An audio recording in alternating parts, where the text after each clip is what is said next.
বরকতময় সময়গুলোতেও যদি বান্দা দুনিয়ামুখী থাকে, পাপমুখী থাকে, তো সে রহমত থেকে বঞ্চিত হয়। সামনে শবে বরাত, শবে বরাত কেন্দ্রিক কোনো রেওয়ায়েজ, কোনো রুসুম,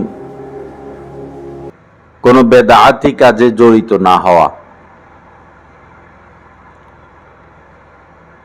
যেমন কোনো এলাকায় এমন রয়েছে হালুয়া, গাজরে হালুয়া বানানো হয়, রুটি বানানো হয়, এই বাড়ির মানুষ সেই বাড়িতে যায়, সেই বাড়ির মানুষ এই বাড়িতে আসে, ছেলেরা বাজি ফুটায়, বোমা ফুটায়, আতশবাজি, আলোকসজ্জা করা হয়, এই জায়গায় ফোন, সে জায়গায় ফোন। এগুলোর জন্য শবে বরাত না। শবে বরাত বিশেষ এক রাত্র, যে রাত্রিতে আল্লাহ পাক দোয়া কবুল করেন, বান্দাদের প্রতি খাস দৃষ্টি দেন, খাস রহমত দেন।